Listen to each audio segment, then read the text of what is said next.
We're live on And Facebook. I forgot to do some other stuff here, so I'm going to switch this graphic real quick. Welcome, everybody. We are back. The Dynasty Heat Seeker live stream with Brad Menendez and Rob Silvers. How you guys doing tonight? Great. Cannot complain. It was a nice, fun weekend. Good weather. So all's well over here. How are you, man? I haven't been outside. uh, it has been nice. I've just been working so much, so you weren't supposed Yeah, to the weather. ask me questions. You were supposed to fill that space while I fixed this issue. Well, it was definitely an awesome Uh, weather weekend. I wound up doing something I don't normally do. I'm not an outdoorsy kind of guy, but I told my kids a year ago that we'd build them a garden. So I was out in the backyard shoveling up like the back half of my backyard so I could make them a garden. So we went to Home Depot, and it was wild to see the way that people are acting now. Like they're starting to corral people so that you have to like walk in one way, and they're counting you, see how many people are coming in and out, and it's wild to see. People are taking it maybe a little far. And I like uh, what Kroger's been cleaning carts, but Home Depot wouldn't let certain people in. Oh, well, yeah, it I tried to get a new computer today this weekend. Can't get into Best Buy, so they got that on lockdown. Can only have to order online and then just pick up. Huh? So that kind of Interesting. threw me for a loop. Made my 40-minute drive out to Best Buy pointless. oh yeah, that's about how long I am from a Best Buy as well.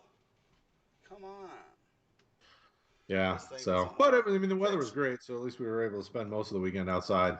I know it's a lot better than what you were getting up there in the Great White North, Rob, with your snow. You got a bunch of snow, right? Didn't you? Yeah, we got they said 9 inches, look closer to a foot on Saturday or on Thursday, and so That's crazy. that going on with everything else. We got our first case of COVID-19 yesterday, and we got the rivers on the rise and overland flooding going on, and a bunch of roads closed. So lots to keep me busy in my day job as the news director for a radio station here. That Well, you just be safe up there. That's insane. yeah, we have. Yep. I'm from a pretty small town, but we've had two cases already um, there, and oh yeah, Rob, I'll do that as well. Brad, fill some more space while I fix stuff. Oh, you were talking. Wasn't going to interrupt you. Um, I do definitely want to point out for those of you that are jumping on now, make sure you hit rotoheat.com. Rob has graced us with an article of some really cool second year players you guys want to target. So for those of you that are watching now, however many there are of you, I'm glad you guys are with us. But make sure you get over there. We've got quite a bit of content coming. The draft is less than a few weeks away. I think we're less than 3 weeks now. So we're working hard to make sure we get lots of rookie content, lots of dynasty content. So there's a lot of good stuff, and I know our boy Taylor Cornell is going to be starting up a pod here soon. So he doesn't like hanging out with us here on the streams anymore, but he's going to do some of his own stuff. So it'd be Uh, nice to hear him. his pod is already out. He's waiting for approval on iTunes. The podcast is called The Dinosaurs. And but his first episode is up on the website as far as I know. When he first put it up, he had some issues, but I'm pretty sure he put it back up. Oh, good. Well, those of you like myself that haven't listened to it, you better go over there and check it out.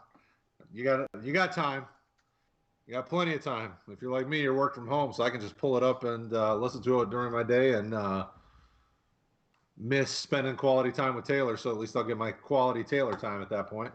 Yeah, and Um, tonight's obviously not our normal night, but we know that most people aren't commuting back and forth to work and everything, so we figured that rather than recording a podcast episode, we've had a lot of questions come up in the fantasy group, and we had a bunch when we posted about what people wanted to hear about this week. So we figured we would just go live instead. You guys can watch. You can do it always live. run it back and all that fun stuff. So We don't really have a specific plan for tonight, so we want everybody to know if you're watching, drop questions in the chat. Doesn't matter if you're on YouTube or on Facebook.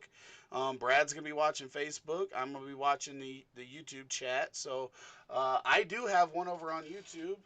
Um, Adam Groos says, I have so many offers for Dalvin Cook in the past couple weeks. With the running back contracts the way they are, coupled with Cook's extensive injury history, is it wise to hold him or sell while the price is highest? Thank you for the help in advance. Go ahead, Rob. Why don't you start off with that one since you are up there in the Great White North? Well, I think Delvin Cook is, as long as he's healthy, he's worth having. That's the trouble, though, right? If you look back, he did play in most of the games this year, and actually, I'm just gonna to get my numbers right. I'm gonna pull up my article here from earlier today, and well over the past 3 seasons now, he's played in 30 of 48 games. So not great, although he only missed 2 games this last year, but 3 of the ones that he did play in, he did so playing less than 50% of the snaps. When he's out there, he's a workhorse. He's good to have. But there's a couple of other things also. He's entering the final year of his rookie contract with the health injury. There's serious concern, I would think, about the Vikings trying to re-sign him long term. Might be kind of a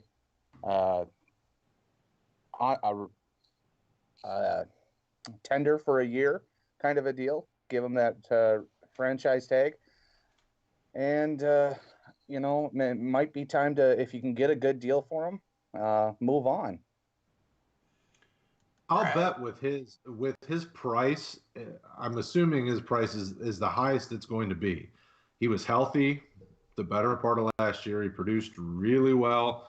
I would say if you can sell him, sell him. I mean, with the amount of running back talent that's come in the last few years and that will continue to come in, I mean, even this year, unless you're a team that is like ready to hit another championship run, how can you trust not only the health, and Rick hates that I'm an injury guy. Like, I worry about injuries, especially with a guy like Dalvin Cook. If you're getting a king's ransom for him, Adam, I would definitely consider it. I mean, unfortunately, it depends on team makeup and where you're at. But if you can get one of the top 3 picks in this draft plus more, I mean, why not? You can get a guy like Taylor out of the deal. If you get Jonathan Taylor or any of the top couple running backs in this class plus, I don't see what the difference is. But what do you think, Rick? I am, like you said, I'm not so worried about the injuries. We've seen guys like, even Adrian Peterson later in his career have those injuries and then come back and be dominant, and he's still, while not necessarily fantasy relevant, he can fill into your lineup still at a late age. Frank Gore had injuries early in his career, and that dude's still playing. He's like 65. The injuries, they're not what they used to be. A lot of guys are at least recovering faster, and they're stronger when they come back than they used to be. Now, that doesn't mean necessarily that a running back's longevity is helped, because just the natural toll that your body takes as a running back, their shelf life is still shorter.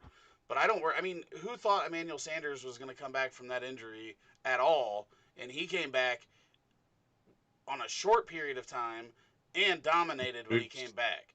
So it's just they're doing a better job with injuries. So that's why I don't worry about those as much. Now, that being said, you're right. I don't think Dalvin's price tag is going to be higher than it is right now.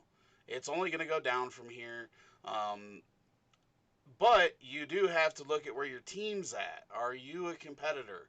If you're competing, Dalvin Cook is one of the guys that you want on your team. If you don't think that you have a serious contender, then yes, it is better to get out early than to get out late, because you got to get as much value as you can before that player and that running back falls off a cliff. I agree with that.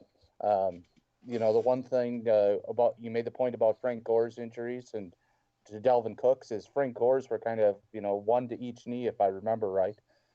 Kind of had that injury happen one time. He kind of got through it in college, kind of a deal where Delvin Cook continues to have that reoccurring shoulder injury happen in college. That's what he was dealing with again this year. Yeah, he had the ACL, but I'm more worried about his shoulder than anything else. Yeah, and I'm not saying I was just talking about injuries in general. Because Oh Brad yeah, and I have had that thing back and forth about injury prone players and part of that reason is because I've really it's annoyed me over the last like what 5 years where people have been naming guys injury prone that weren't really injury prone, like for example a Keenan Allen who literally had like freak accidents. Like Yeah, a lacerated lacerated a kidney. lacerated Yeah. kidney is not like being injury prone. That's just bad luck. And as we've seen, he stayed relatively healthy over the past couple years. And it's just you got to really be careful when you get into the injuries because we're not doctors. And I'm not going to act like I know what's really wrong with a guy. Is a guy has he just been unlucky twice and just been hit in the right spot twice, and that's why he's had that injury? It's just so hard to gauge for us. We don't have all the information. There are guys when it comes to like the concussions, then we're talking about a whole different thing. So like Brandon Cooks, I'm worried about. I really don't want to try to acquire him anywhere because one more concussion and that could be it for him. We've seen it with Jordan Reed. Um, and other guys with the concussions, the Percy Harvins of the world and whatnot. So that stuff really worries me. But when it comes to the other stuff, we just don't know enough for me to weigh heavily on it because it could have just been two unlucky plays, and he could go the next 3 years without having one of those. So, um, Right. So I got some questions over on Facebook. I got multiple questions. Our Facebook group, I appreciate you guys. You're pumping out good questions. Bo Brewer over on Facebook wants to know, and he doesn't care about the player specifically, but what are the top three potential landing spots for running backs in this rookie class? So what are the three best teams that you would want to see a rookie running back go to? Rob, what do you think? Tampa Bay for one. Kansas City, if they were to take one, that's everyone's favorite, right? I don't think they're going to take one early enough to matter, though. So my number two is going to be the Los Angeles Rams. And number three, I think Detroit. I don't think that Kerryon Johnson is really the workhorse three down back we want him to be. As a fantasy person, he hasn't shown that ability, and I think they could be in for one of these big three guys that can do all those things on three downs. there's that Yeah. injury history popping up again with the old KJ. I love his talent so much. If you remember back, like I literally called that within his first 3 games he would break that 100-yard rushing streak for the Lions, and And he luckily did. he got it done on game number 3.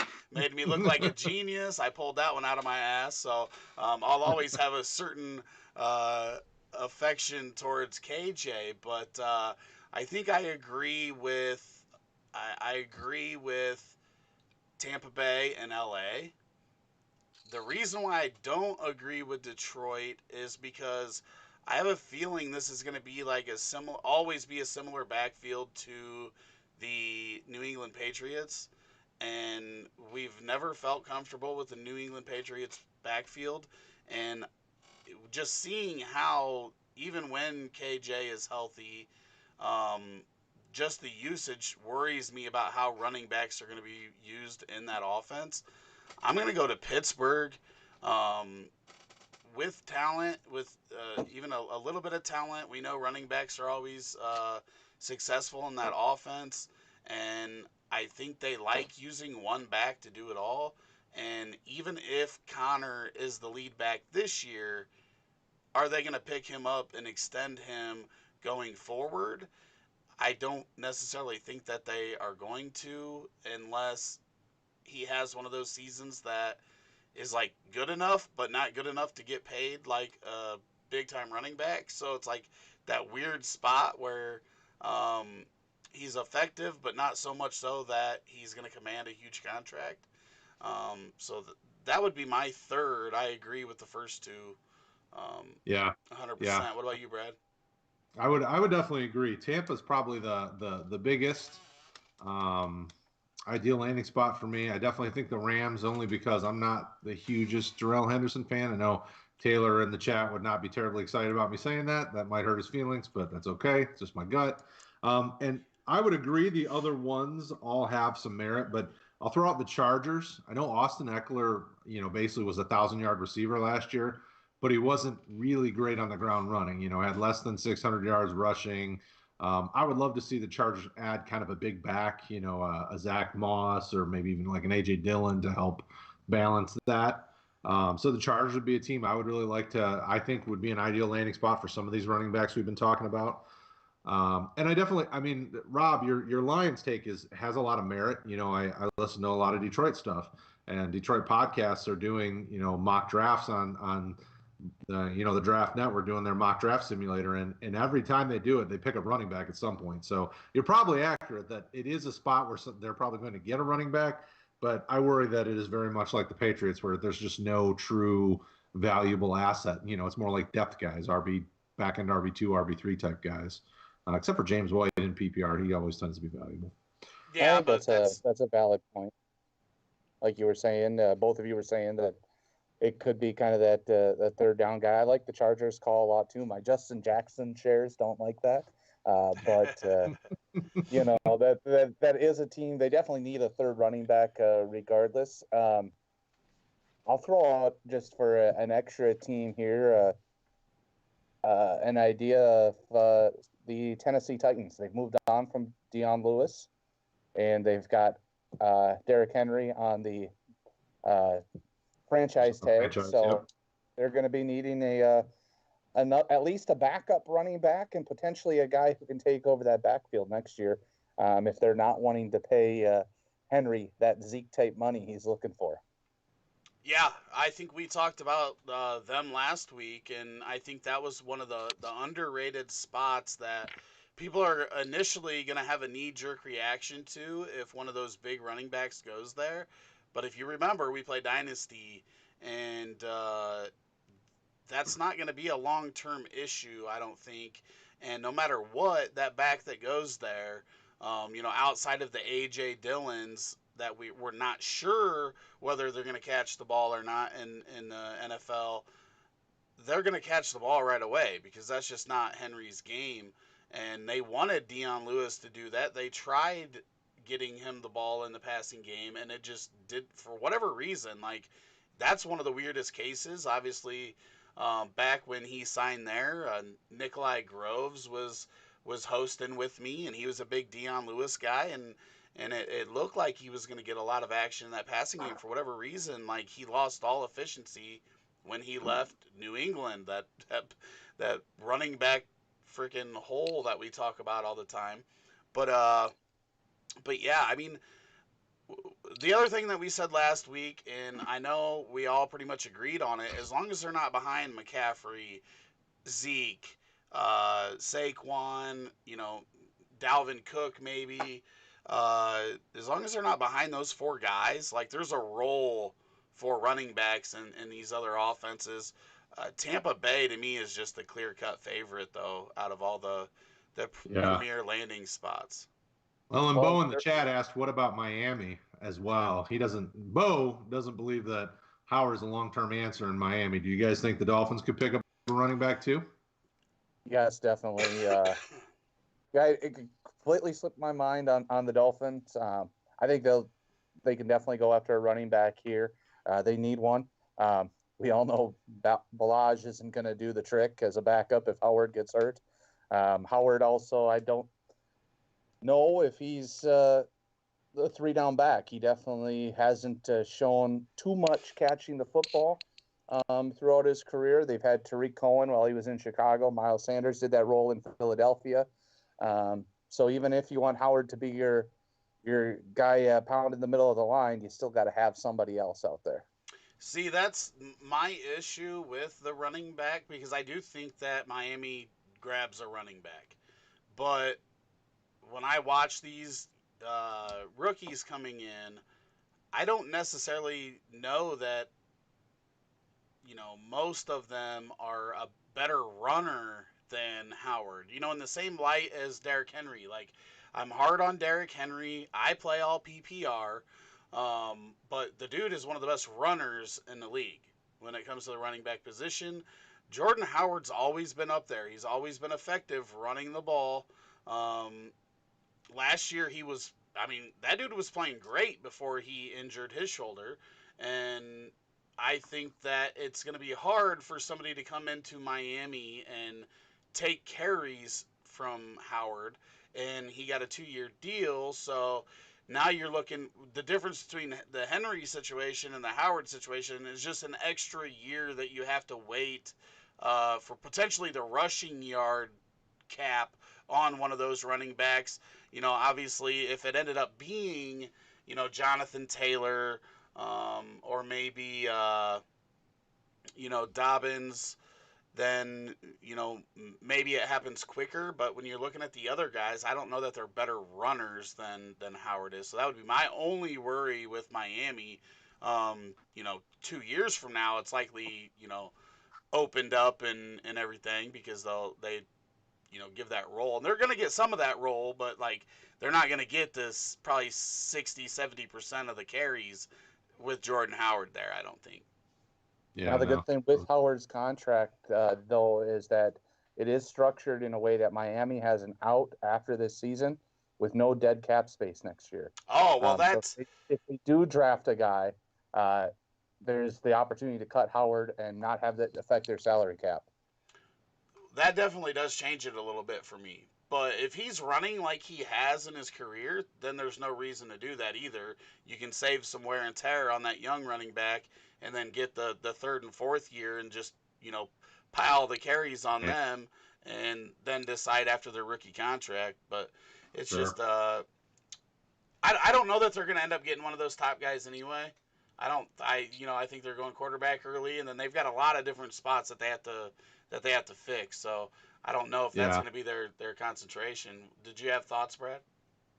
No, I mean, Miami's a good spot because I think they're a team that's making the right decisions moving forward. They're trying to build their team the right way. They said, screw it, send out anybody worth anything, acquired picks, and they're going to try to build that roster. So I don't, a running back this year might have trouble behind that offensive line that's pretty ragtag and probably going to develop and add a couple rookies in it. But, next year, the year after, so whoever they draft running back wise or pick up as a UDFA, they definitely guys to keep an eye on. So I would say an ideal landing spot with the thought that, in a year or two, it's probably going to be an ideal landing spot. Right now, it's a team that's hopefully on the rise. Okay. I've got another question over here on YouTube from Alex. He says, guys, I'm considering a rookie pick trade in a Superflex PPR league, 102 for 107 and 109. Which side would you take? Brad, why don't you start us off with that one? Well, I mean, that really depends on if you need a quarterback, because 102 is going to be, probably Justin Herbert or Tua, depending on how you feel about those two. So if you don't need a quarterback and you're a team that's, pretty stacked there, I would trade it back and get a couple more picks because this draft is really nice. I mean, the 107 and 109 is probably something like, potentially a Cam Akers. You could get one of the high-end wide receivers if Judy falls or something like that. I mean, we've seen it in our mock drafts. After you get past those top three quarterbacks, which basically go in succession, you're now pushing some really talented player down a little bit further. So I wouldn't be afraid to trade it if you have quarterbacks, but if you need a quarterback, this is a great spot to get him because the top three guys in this draft class, probably in the top four, all have potential to be really nice quarterbacks in the future. Rob, what do you think? I agree with that sentiment very much. One interesting thing, though, I will add in, I was listening to another podcast this week, and the thing they were talking about with Superflex is we have to consider it, is that coming up sooner rather than later now with this new CBA, there's going to be 2 bye weeks for teams. And so you might be good at a quarterback this year, potentially. But how do you feel about that in 2021? Do you think, if you're not competing, you're going to be able to get a high quarterback next year? Yeah. Okay. But do you need that quarterback for next year? Or I guess to me, it kind of matters a little bit at this point, thinking along those lines, whether you have that 2021 first still and where you think that's going to fall, whether it's going to put you in a spot to get another possible starting quarterback. As it sits, though, if you are comfortable with your quarterbacks, I think it's a good move to make. Going back to the 1-7, you're going to get one of those top 5 or 6 players, the top 3 or 4 running backs, in either Lamb or Judy. So I think that's a good option at 1-7, and 1-9 you get another guy there to fill in, and you can either have that be a quarterback maybe a little bit down the list if Herbert falls, or maybe you're falling in love with Jalen Hurts or something like that, or one of the teams does, and maybe he's sitting there at 9. So I think overall it's a decent move to make, like you said, if you're set at quarterback. What do you think, Rick? Well, let me preface this by saying that if I have the 102, I'm not trading it yet. I'm waiting as close to the draft as possible. The closer we get, the more somebody needs a quarterback, the more desperate they get, the more they'll give up for that pick. These picks every year, they are never more valuable than they are during the draft.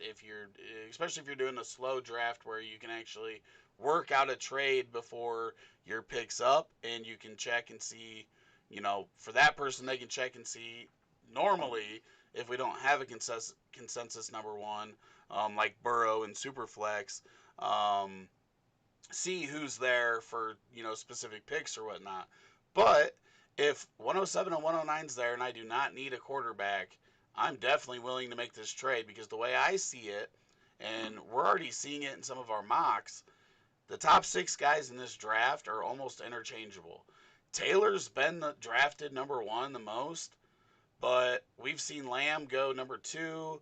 A number of running backs go number 3. Seen Judy as high as 4. Like, those guys are all so close, and you're getting one of those top 6 guys with that 7 pick. Now, if Herbert ends up getting drafted high, he's going to jump in there and push another guy back.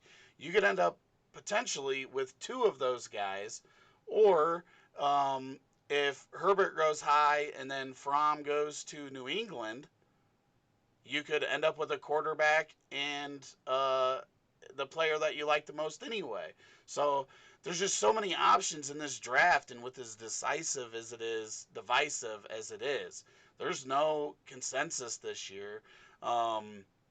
People like a number of different players at number 1, and down the line, you're going to get good players at 107 and 109 in this draft with the depth that it has. And if you do get that trade before the NFL draft, that would be the only reason why I'd be willing to kind of risk it, because you're probably not going to get that deal if Fromm ends up in New England, because people are going to fall in love with that right away. And if Herbert ends up going high to, like, say the Chargers, if the Chargers did end up taking him, and that value is just going to keep getting pushed down the line. And if you don't need quarterbacks, that's a gold mine to get 2 of those players rather than 1. So it's a good spot to be in for sure. Yep. You got another question over on Facebook? We do. We got plenty. Michael over on Facebook, Michael Swope, actually asked one question, but we answered it already. He asked, do we think that Detroit will add a running back in the draft? So once we answered that question with a surrounding probably, he also asked, okay, so what's the value for Kerryon Johnson in a PPR situation? Because he's considering moving on from him. So, Rob, what do you think the value on Kerryon is? And are you trading him, holding him? What are you doing with him? That's a tough question, because like we said, they're probably going to draft somebody. You love his talent. But like we said, it's probably very possibly going to end up like a New England situation with a lot of backs there. And really, you don't want to be any part of that unless you maybe got the guy who's going to catch 70 or 80 balls in a PPR league, a James White type guy. And so I guess for me, I'm going to try and sell him for as much as I can. But if I'm not comfortable with where it's at, I'll hold out and see how the draft goes. Rick, Yeah, what do you think, buddy? I don't think that his selling price is at a point where I would do it now. I would hope that he starts off the year strong and then move if I was concerned about him. I don't think, especially when you invested, a top, probably took a top 8 pick in his rookie draft to get him. If you got him last off season, he was like a top 50 player. So you invested some massive startup capital or auction dollars in him last year, because his hype last year was really high. Um, I just think that it's the wrong time to be selling him, especially with the rookie hype being as high as it is. That's even going to die down once we get through the draft. Then that starts to taper off, and level out. That would even be a better time than right now to move him. So I would hold him until at least after the draft, and then see what type of offers I'm getting. But most likely, I'd be holding him till the beginning of the season, and hope that he has, if he starts off the season with like a 2 touchdown game and a 100-yard game in the first 3 games or whatever, his hype's gonna go right back up to where it was last off season. You're gonna be able to get out from under him and move on at that point. Obviously, there is the risk though that he gets injured before the season starts and it drops. But I think that he's just a guy that's likely to have a couple big games and a nice little stretch with as young as he is, that you're gonna get a window to sell for higher than you're gonna get right now. For sure. Well, and carry on to me makes me think if they bring in a nice solid running back, and I own carry on in one spot, and I made sure as soon as the season ended to find a way to get Scarborough for cheap just in case as a handcuff. But Carrion's got the value. He's a decent receiver out of the backfield. I mean, you saw him making some good plays out of the backfield. He could be that PPR type guy in Detroit if they get kind of a big back, or even utilize a guy like Scarborough and maybe take because they did draft Ty Johnson last year late in the draft. So if they decide that they're good and they roll with those 3 backs, I mean, carry on be the guy to own. But I tend to lean towards what Rick's saying, and he'll have a couple of big games. If you want to sell him, that would be your time to sell him. Maybe it's just because I really liked him coming out. I'm gonna hold him for a little bit longer, see if he can beat that injury bug, and see if I can build with him because he's still so young. I think he's only like 22, 23, right? I mean, he's young enough that he could still have some good years ahead of him. 3 years of healthy value as a running back that I'm willing to take a chance on him. I really like the value in him, but I could be a homer too, just because I really liked him coming out. I really assumed that Brad was going to be like, dude, this guy is a piece of glass and I don't want anything to do with him. Get him off my roster. Yeah, during the season, probably during when I'm watching the Lions get beat up and I'm flipping out mad at the TV. Yeah, I probably said, sell him and throw him out the window. But when I had some time to calm down and reevaluate it, he's a really well-rounded running back. He does everything really well. He can run between the tackles. He can catch out of the backfield. I mean, he does all the things you want. I just need him to be healthy and get me some points. Yeah, I got to find a way for him to stay on the field. That's for sure. Right. For sure. Now, if I'm trading him though, I have to still ask for a one. Probably somewhere in the like Rick said, the 108 to 110 range, 112. I mean, I'm not selling him for cheap just because he's not been healthy. I mean, the talent is still there. Yeah, the rough part is just that people are going to look at this draft like right now you're not going to get that. You're not going to get better than a second round pick, and it's probably going to be mid-second offers with the draft hype, and that's why you wait till after the draft at least, because of that specific reasoning. People just aren't going to do that when they know, well, I might be able to get Justin Jefferson in the second round or somebody. Yep. There's just so many options this year. It's crazy. Which Peter over on YouTube says I have the 107, the 108, and a 12-team half-point PPR Dynasty Rookie Draft. Is the 108 too early to draft Joe Burrow? I'm strong at tight end, wide receiver, and okay at running back. I also have the 202 pick. Um, Rob, why don't you start us off there? Because this is very interesting because a video that you guys are going to see in the next couple days, this is It'll get answered. no, it for me it doesn't get answered. But yeah, Rob, why don't you go ahead and start us off here? Well, I say yes, it is too early to draft Joe Burrow in a one quarterback league. Uh, I think there's just too many other options. Burrow or Tua, probably both of them. If you got the 1-8, there's a good chance one of them, if not both of them, are available at the 2-8. So, you got to go out and get one of those top 5 running backs, top 3-4 wide receivers at that pick, in my opinion, especially if you're only okay at running back. There's a good chance you're looking at Clyde Edwards-Helaire right there, possibly Cam Akers, depending on how your league falls. One of the other top 3 is a possibility. And if all those guys are gone, I don't feel bad about taking a look at Keyshawn Vaughn, depending where he lands. Or maybe, any of the other multitude of guys as well, if they go into a really great spot. So, I think it's too early. I think 2-8 is early enough that you're going to be able to probably have your pick of those 2 quarterbacks. Brad? Yeah. I always treated best player available. I had one league last year, my home dynasty league that I've been in forever.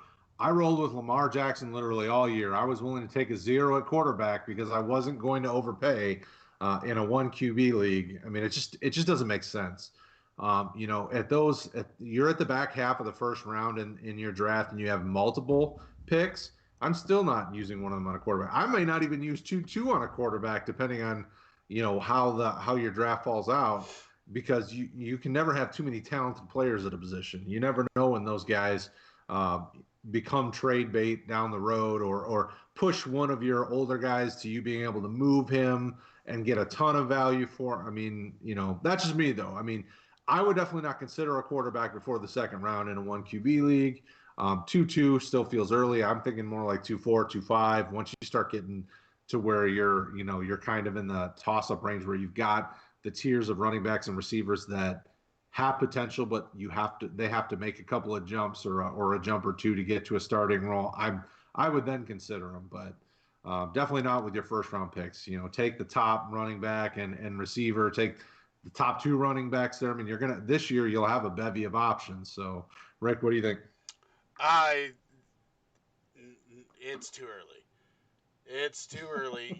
You never. I don't care who your quarterback is. You never have such a positional advantage over the rest of your league with a quarterback that it's worth giving up the upside of another position where you can get a positional uh, advantage on your opponents. And when I look at this draft, I think that I get cut off probably at the Michael Pittmans, who are probably going to be mid-second round, the Anthony McFarlands, who could end up in the mid-second round. I want those guys ahead of Joe Burrow in a 1 QB league. You never have that positional advantage. But he's going to go in the first round in a lot of drafts because they're going to see that 60 touchdown passes and they're going to see those yardage numbers that he put up, and he's going to go. Just don't be the one that's taking him that early. Like, you're giving up a lot of value if you do that. Obviously he's the clear-cut number 1 in Superflex, and if you're not going to take him at number 1, you should be trading that pick. But, BPA, baby. Take the best player available. Make a move for a quarterback later if you need to. If you get stuck with a shitty quarterback, but I'd be willing to go into this year with Ryan Fitzpatrick as my starting quarterback before I would draft Burrow in the first round of this draft class. Another point to that, I think, I don't think you're ever going to get that value back. You Right. spend a first rounder on a quarterback, you can't get that back. Maybe if you get a season like Lamar just had or Mahomes had 2 years ago, maybe, you can get that value back. But most of the time, I mean, we're talking in a 1 QB league, top 5 quarterbacks. The most you can get is a second round pick for them. Mm-hmm. So why would you ever spend a first? Yep. And not only that, when you look at where quarterbacks start falling in ADP in like startups, and you start looking at like the players that are valued next to them, like you're never going to see a player valued, a quarterback valued as like a top like 18 pick.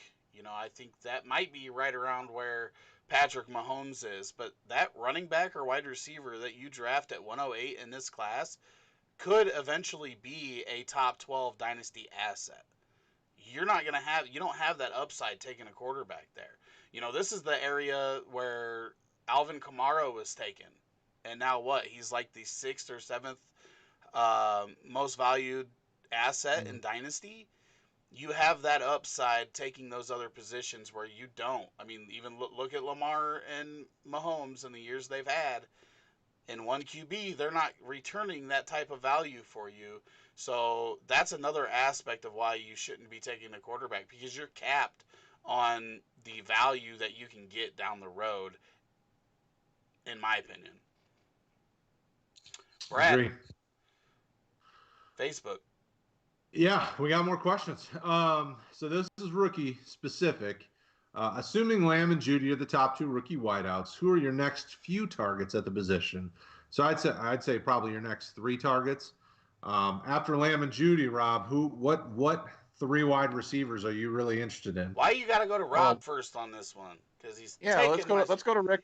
He's Let's go taking to my Rick. shit. Yep. Rager, I had because to say I said so. he sniped me on Rager last week, so I was a little upset that you didn't go to me initially on this one, because I think Rob and I both, like, I literally have those top 3 really close, like splitting hairs, with Judy a little bit ahead, then Lamb, and then Rager right behind Lamb. So I love the kid's talent. We talked about it. Watch last week's episode. You can hear a lot more on why Rob and I both liked Rager a lot. But he would be my next target. And then I probably go, man, this is where I do get a little caught up, because I've been, like, Jefferson has been moving up and up and up my board. And he might be the 4th that I'm looking at. And then T. Higgins is probably my 5th. But right now, man, until this draft is over, all of these guys are flip-flopping for me. And the more I dig in on one, the more I like him. And then I go back and dig in on another one. And then the more I like him. And it's just like, it just keeps going in a freaking vicious circle right now. Because they're all so freaking good, man. They're all so good. Rob. Yeah, I'm pretty much the same as Rick, with the one exception that I have Rager above Jerry Judy, just barely on my personal rankings. Yeah, that's only because you're wrong about Judy, though. But, well, I regress. Yeah, I know. I'm not a huge fan of. I think Judy's a fantastic route runner. You hate good receivers. Is that what you're saying? Huh? You hate good receivers. Is that what you're saying? No. I like good receivers. I think he's a fantastic route runner.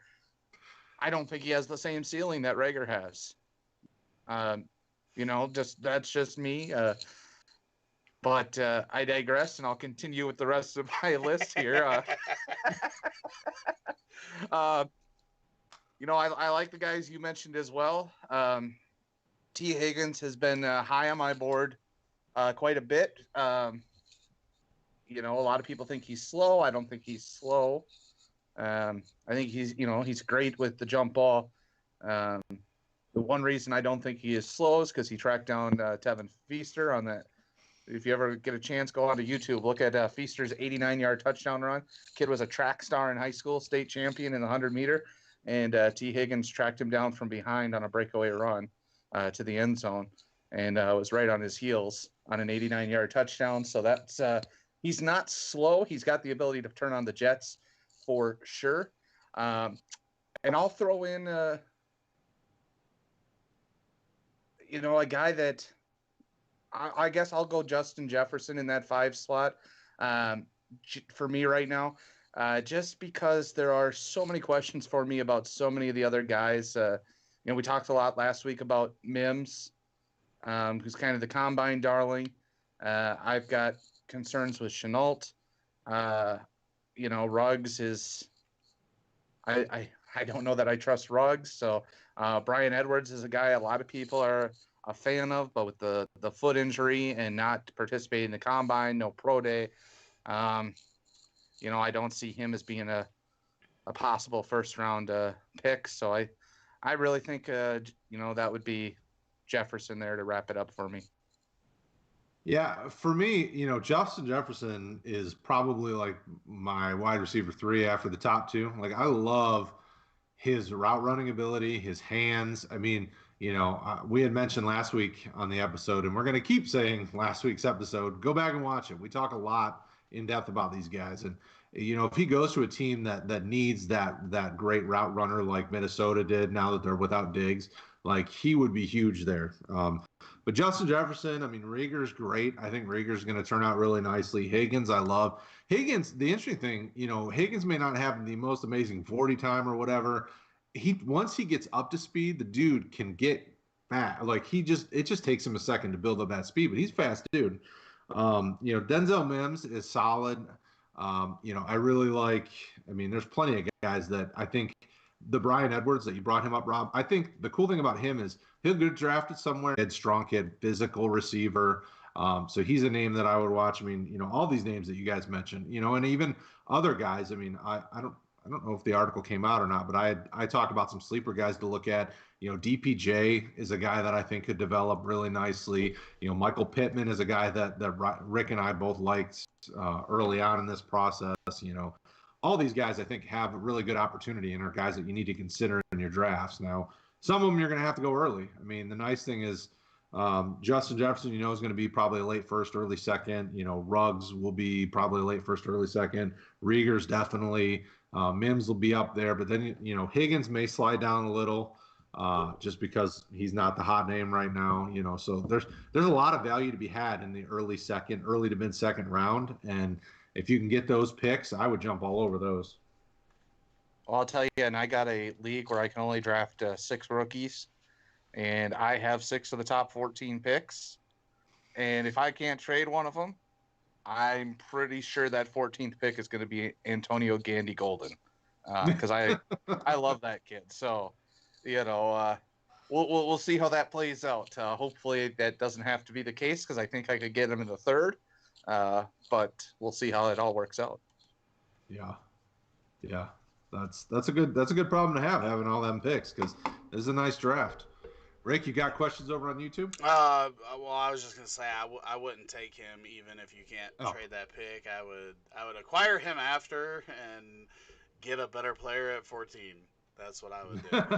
That's just that's remember BPA. Okay, don't go drafting Burrows in the first round. Yes. But I got those that heart eyes emoji. Every time I turn on his no. Okay, so I see his name. And Brad will tell you this. 2 years ago, I had this same issue with Anthony Miller. I honestly wasn't like high on him before the NFL draft, and obviously I'm a Bears fan.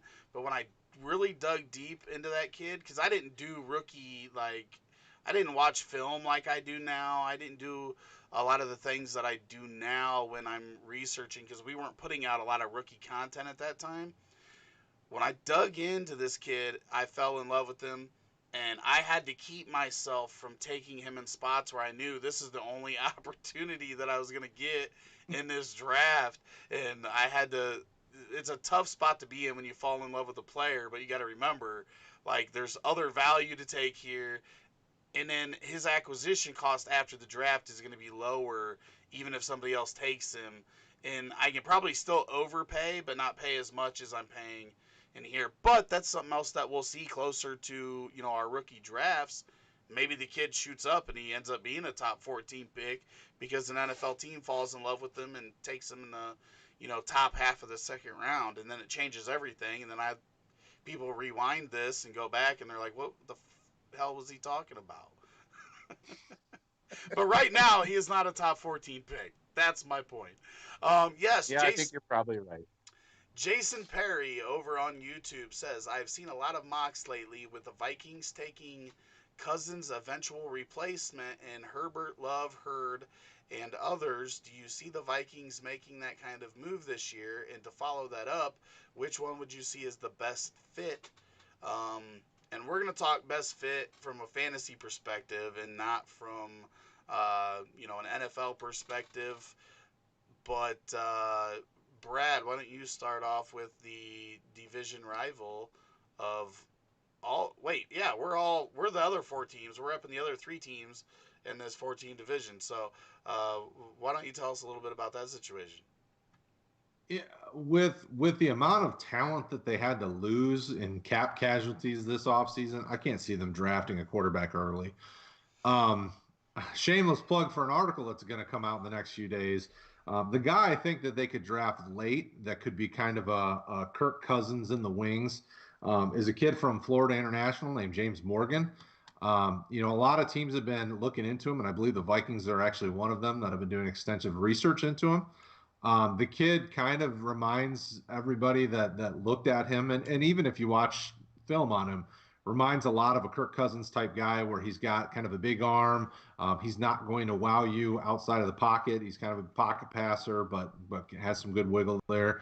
But no, I don't expect the Vikings to draft a quarterback early because they have a lot of other needs right now. I mean, where they're drafting, I don't know why they would do that. Even if they wanted to wait till the third round and take a shot on a guy, maybe like a Jake Fromm falls if they really want to do that. But I think their potential quarterback for the future is probably still Kirk Cousins. I mean, they seem to like him for whatever reason. And he just What do you got think, another Rob? extension. Oh yeah, yeah, and they did sign him to a new extension. What do you think, Rob? Yeah, I think if he falls, Herbert would be a great quarterback. I'd want him on my team as the understudy if he would fall that far. I think really though that's not going to happen, and so yeah, I don't see them jumping on a quarterback too early for the reasons you mentioned. Um, Although definitely not with either their first round picks. I don't see that happening because of the holes that they now have on defense with some of the roster moves that were made. But that team does have 10 draft picks, I believe it is this year. So it's very possible that they could be taking a quarterback. Um, you know, Jalen Hurd maybe as a guy that they would like there, running on that turf in Minnesota. That could be for a team that wants to run first, having a guy like Jalen Hurd at quarterback would be a very good option. But I think you're looking at one of those later second round picks for that, hoping he falls there. Because I really think their first pick is going to go Justin Jefferson or another wide receiver. And then they got to get a couple of defensive pieces with their next two picks. And they always need offensive linemen. Yeah, I honestly wouldn't be surprised if that's where they went with their first pick. Um, but with wide receiver being so deep in this class, teams don't have to force that wide receiver pick early, and they do need offensive line help. So I wouldn't be surprised if that went either way. It's so hard to figure out who the best fit is in Minnesota if you're wanting to go that angle because we don't know, is Thielen really a number one wide receiver? He had that stretch. He did not act like a number one wide receiver last year. Um, I'm not confident in that. We don't know who the number two is at this point. Is it a incoming rookie or, uh, you know, who's that going to be? We don't really know what the future of this offense looks like from a personnel standpoint because we don't know what's going to happen with Dalvin. We don't know what's going to happen with Thielen. Um, so it's really hard to figure out like who they have to figure out what they want their offense to look like, and then 3 years from now, 4 years from now, if they're going to grab that replacement now. So it could be somebody that we look at and we're like, wow, that doesn't make any sense for the current team. But obviously Cousins is there. So they're probably looking at it for a 2022 or 2023 type thing rather than a 2020 or 2021. So I really don't have a good answer for who I think would be a good fit there. But with 10 picks, they could take one, and it could be a developmental guy. I don't see the Herbert or Love. I don't see that happening. I think that's too early for them to go that route with Cousins and with Cousins getting that new extension. Um, but yeah, I mean, hopefully they just bomb and we all cheer for the downfall of the Minnesota Vikings. Sorry, Jason. Sorry, Jason. And Sully. Um, Brad, what do you got over on Facebook? So this is a softball up to Rob, basically. The next question is from Bo Brewer. What are your top 5 favorite buys this dynasty offseason? Preferably running back, wide receiver. Shameless plug. Rob's got an article out on rotoheat.com that talks about some guys that you need to go and buy. But Rob, we'll start with you on this one since you talk about it. Let me understand. Is Okay. this your article was second year players, right? His was second year players. Okay, yeah. so this is everybody just though, right? general. Okay. Yeah, this is just general. making sure I understood where we were going with this. Mm-hmm. Yeah, well, since I wrote an article about the second-year players to buy, I'll focus on the second-year players. Let you two handle some of the others. I think N'Keal Harry is a guy to buy. He is the only wide receiver that the Patriots have selected in the first round since Bill Belichick became the head coach. He's one of only 5 selected in the top 25. He excels in contested catches and yards after the catch. Julian Edelman's getting old. Tom Brady's gone, so it's either going to be Stidham or a rookie at quarterback. They're going to need that safety blanket over the middle.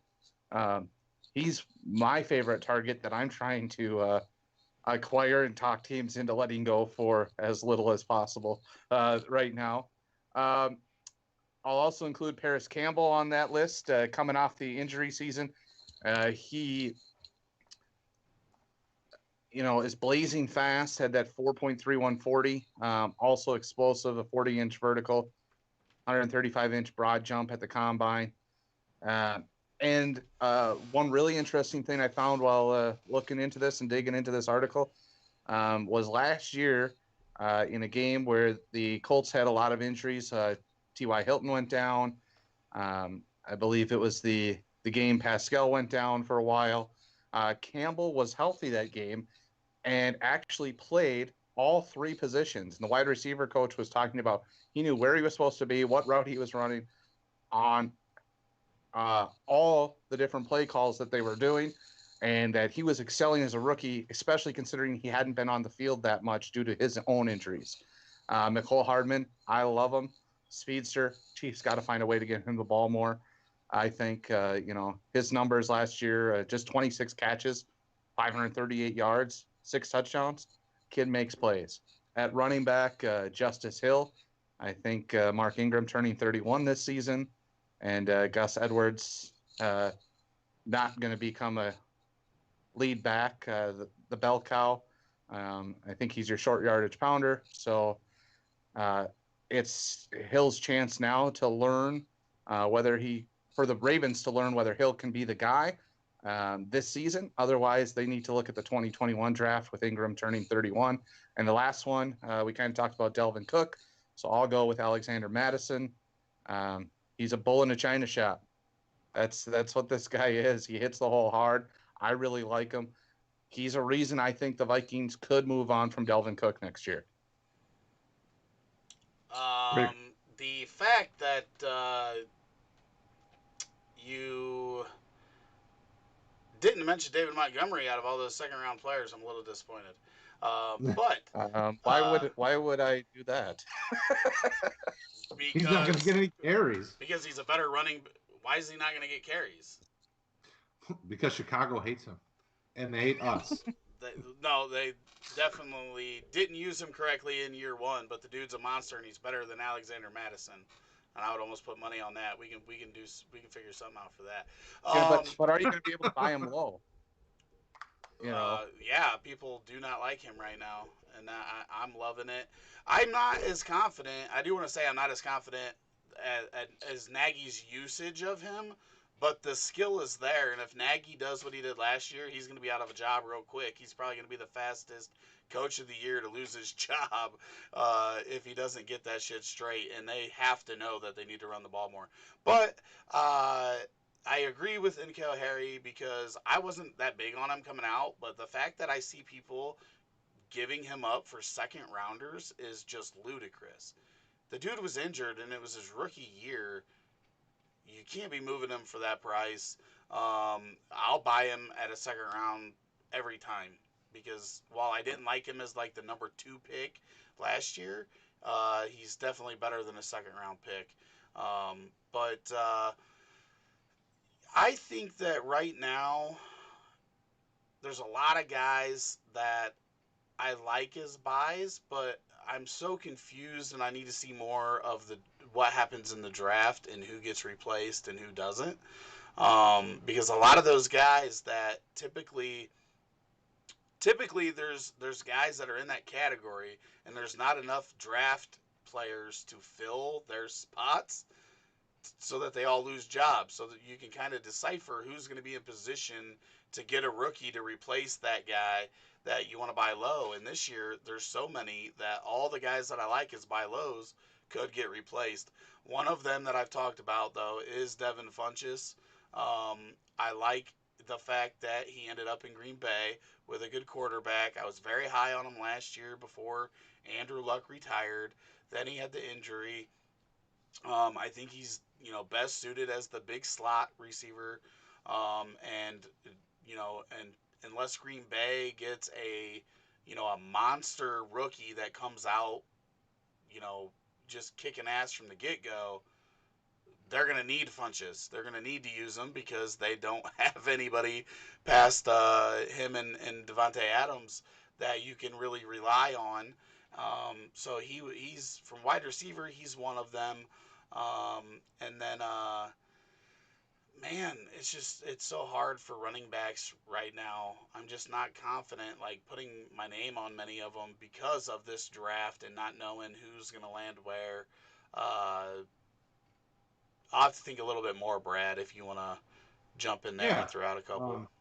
I don't, I haven't made a ton of trades this off season, which is funny. Normally, I try to do a lot of action in the off season. But one guy that I like a lot, Jonnu Smith, tight end from Tennessee.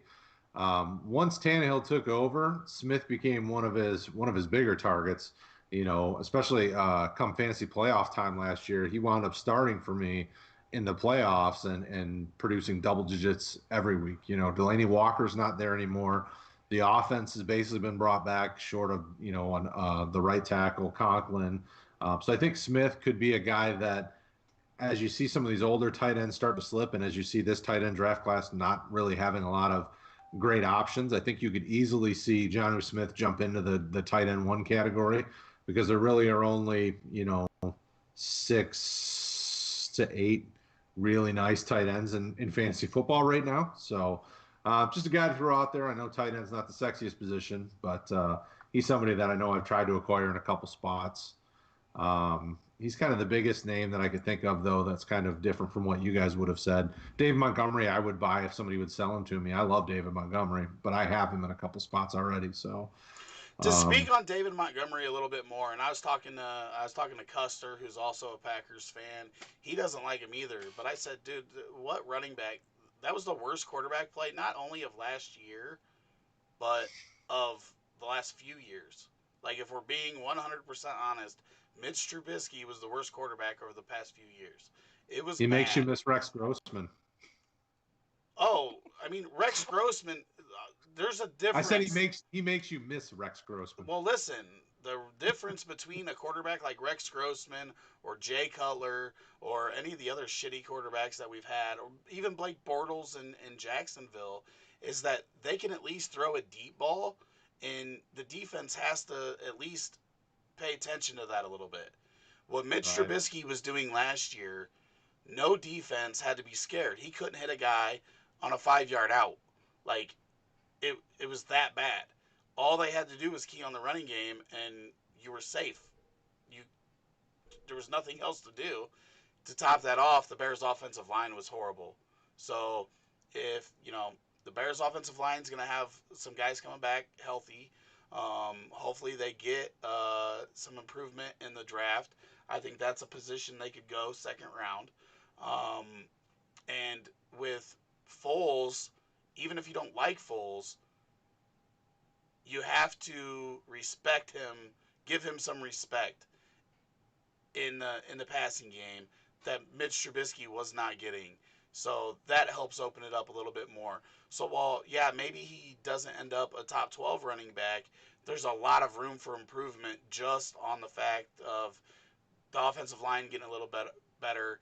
Foles keeping that defense a little more honest, and and then hopefully just Nagy having better usage. So from where his cost was last year to where it is this year, I think there is definitely room for some profit to be made on that asset. Same can be said for Anthony Miller too. I mean, Brad was in the group chat every week, and what did I say every week during Bears games? Mitch Trubisky fucking missed Anthony Miller again.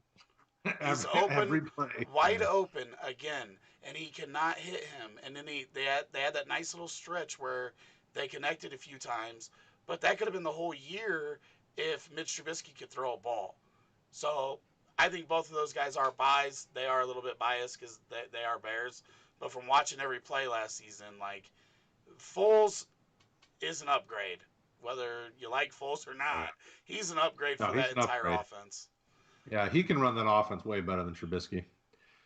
Over in the chat, we got 3 names I want to throw out there because I think. Oh, Hey, go ahead. you're skipping my Yeah. YouTube guys now. We're going back and forth, bro.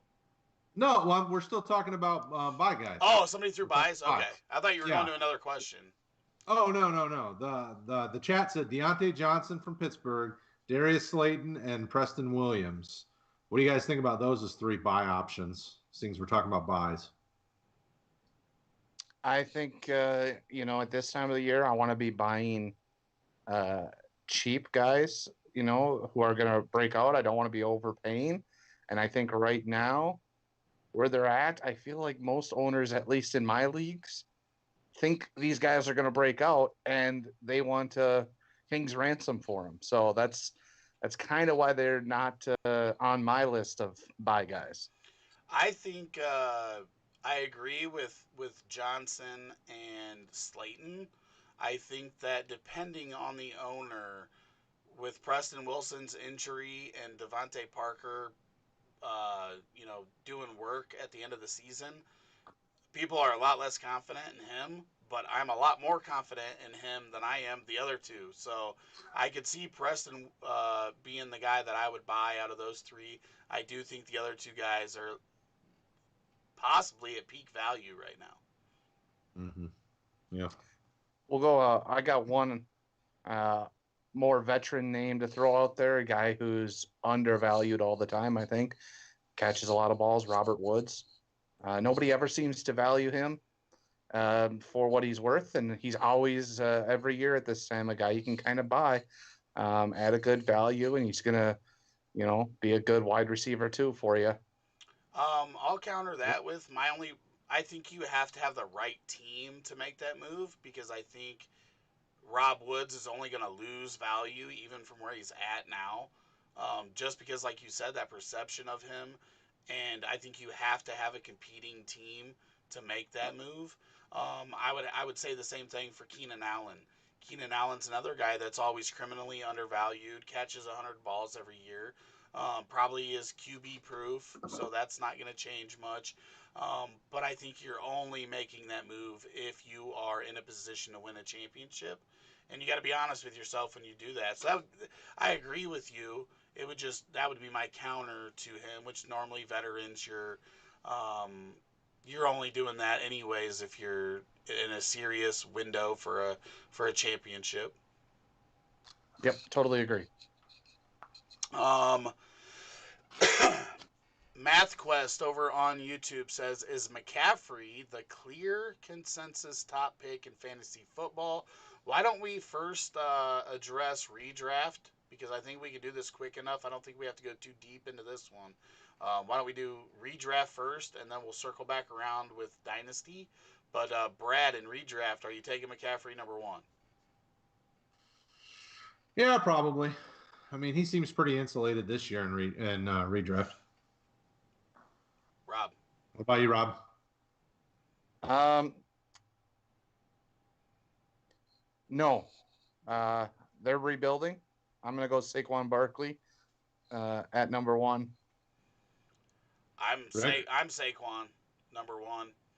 And then I'll just, we seen what he did at the end of the year. We seen how quick he came back from the injury that we thought he was going to be out for much longer on. The dude's a freak. And while I do like McCaffrey, I do think that with better quarterback play, they are going to try to open that up more. I think they're going to try to limit some of his touches to keep him fresh down the stretch because this is a 400 touch guy, and we know what that next season brings for 400 touch guys. It's not good. So in redraft, I'm definitely going Saquon. To move to Dynasty, it's the same deal for me.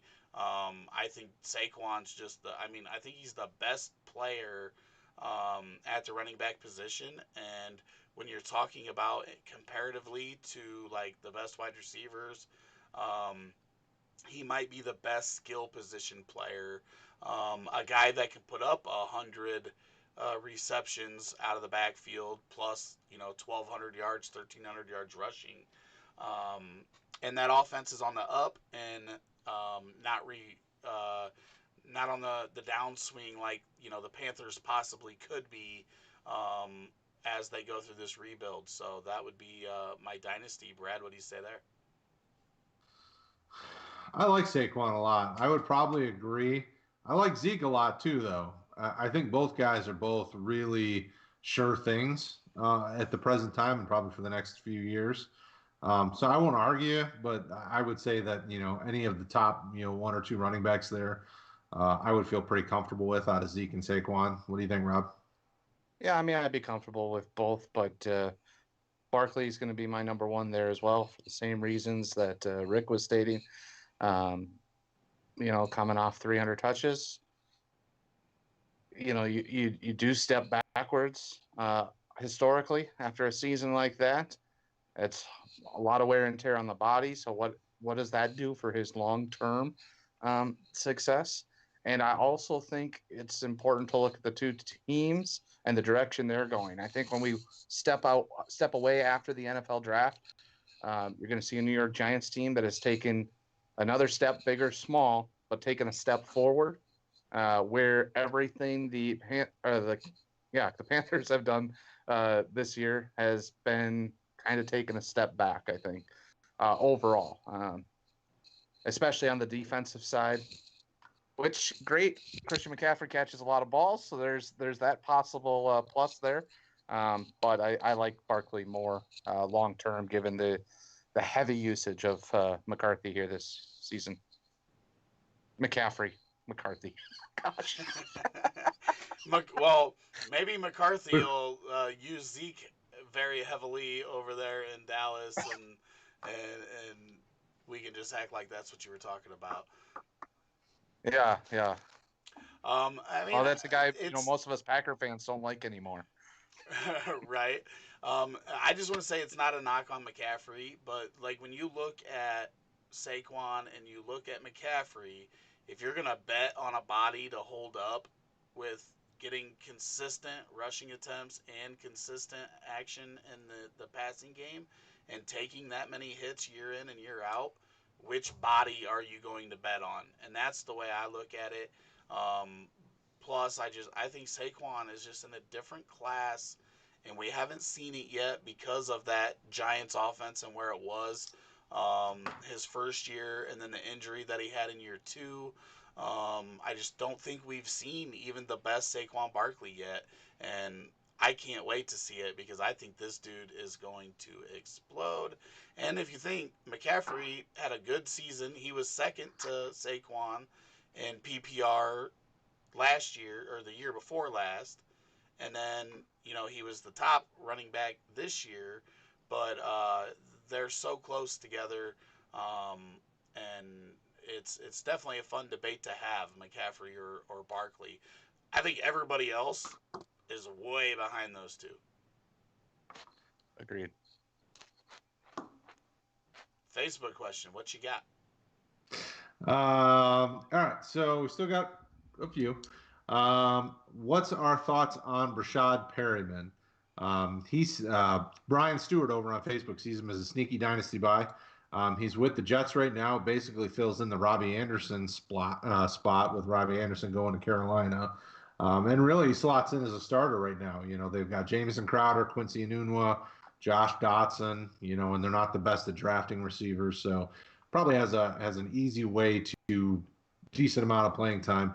Rick, how do you feel about him? He's such a hard one to figure out. You know, you know, he literally had to have. I mean, Jameis Winston. How much is it, Jameis Winston and his chuck it and pray mentality um, that helped Perriman break out last year? He did have some plays in Cleveland the year before, so I don't want to say that it's literally just that time when Evans and Godwin were out, but it's hard for me to bet on him. The Jets didn't really use Robbie Anderson correctly. So if we were so happy for Robbie Anderson to get out of New York, I think I said New England, to get out of New York, then why are we going to be excited about Perriman in the New York Jets? Um, I mean, I think a late second is what I would pay for that upside because we did see the upside in Tampa Bay. Oh, But yes, we is did. Darnold going to give that like Jameis Winston does? I think that answer is an easy no, because he's not going to throw for 5,000 yards. But yeah, I mean, I'm not that excited, but I would be willing late second, early third to take a shot on that upside. Rob? Anything, Rob? Yeah, I'm out with him going to the Jets personally. You know, situations can change in a hurry, but Adam Gase is not good for fantasy football. That's for sure. And also, Sam Darnold hasn't been great for fantasy wide receivers. You know, so I don't see it. I think you're also, you know, Perriman had the really great games to end the season last year. You know, those last 4 games won you championships, right? But that can't dictate what you do with him moving forward. I mean, if you look at it, he had basically, actually, he had more than a quarter, I believe, of his career receptions in 4 years in those last 4 games. Uh, so yeah, it was a 4 game stretch, but that's not a breakout. So now we're asking him to become Devontae Parker and have a 5th-year breakout and hope for some fantasy value. I don't want him, and Parker hopefully, if you had him, you sold out. Parker pretty much did the same thing in the second half of last year, though. A good portion of his career production came in that second half of last year, if we want to call that a breakout. It's these wide receivers are so frustrating. Brad, what were your thoughts on them? Yeah, he definitely helped me in the playoffs last year. That's for sure. Uh, Thank you and move on, right? Well, you know, my team was what? What did I go? 12-1 in the regular season. yeah, you were dominant. 12-1, dominant team. We go in to face Brad in the playoffs, and Daniel Jones is hurt. So we're down to one quarterback, which is Lamar Jackson. And then Perriman goes berserko, and he ends up knocking us out of the playoffs, and I'm not happy He was about the it. one seed, and I just snuck in as like the 6th seed. It was pretty funny. Yeah, Perriman can suck a big one. Yeah, I mean, I kind of lean towards Rick on this one. You know, late second, early third as a stash guy. You know, in New York, somebody's got to get the targets. Quincy Enunwa doesn't stay healthy, so that guy will be on injured reserve here pretty quick. Jamison Crowder has some sneaky slot potential. You know, but they got to throw the ball to somebody, and they have enough holes on that offense more towards like the offensive line and then some of the defensive players. I mean, I just don't think they're going to spend early draft capital on a receiver. So, you know, if you Really? need somebody, well, round 1 definitely not. Round 2 maybe. No But Jerry Jeudy at Dude, 11 there. I think they're taking a wide receiver with I know they're 11, 12, or 13, right? One of those three I believe picks, 11. Yep. whichever one They they are, are. but their offensive line is so bad. Yeah, I mean, their offensive line is brutally bad. I don't You know. know, I think they're and taking. so I think they're taking. that's where I'm leaning. I would lean offensive line and then maybe in the second round receiver. But either way, they're still. I mean, that's still they have needs for wide receivers. So Perriman's going to get some action. So if you can get him on the cheap, sure. You're probably not going to get somebody who's going to sell him to you for nothing. Late second, early third kind of value. So I probably wouldn't be a buyer on him. But maybe. I mean, he's only 26, so he could still have some years of value if Adam Gase learns how to run an offense. Adam And Gase is only the coach there for one more year, so For Yeah. one more month of football, I think. He might be gone by October 1st. that could possibly happen too. They haven't him and the front office haven't gotten along since they signed Le'Veon Bell. He's not gonna last because they're not gonna be good. They're not gonna be good, and it's gonna end before.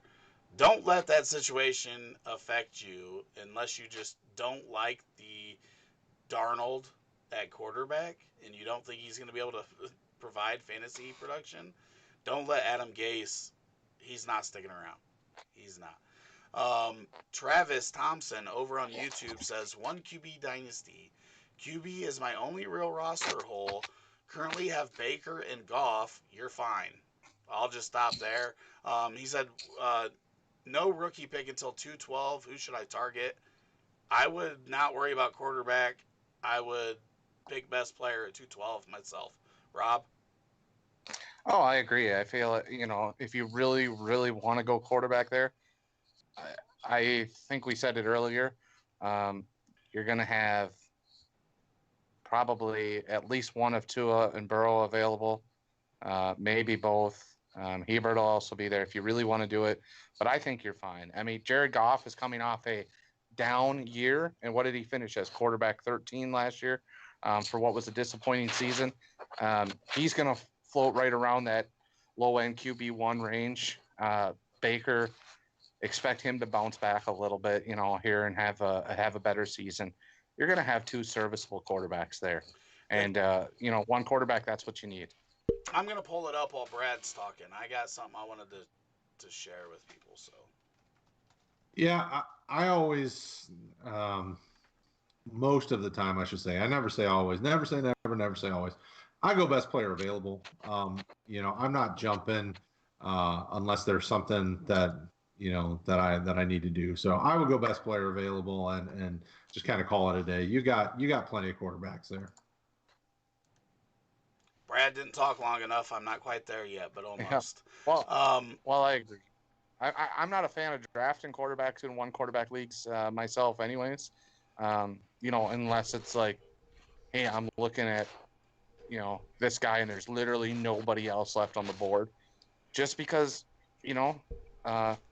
one quarterback league, you can usually find a guy to plug in for that bye week on free agency. Maybe depending on your league, you can't, but my league, not a lot of guys keep.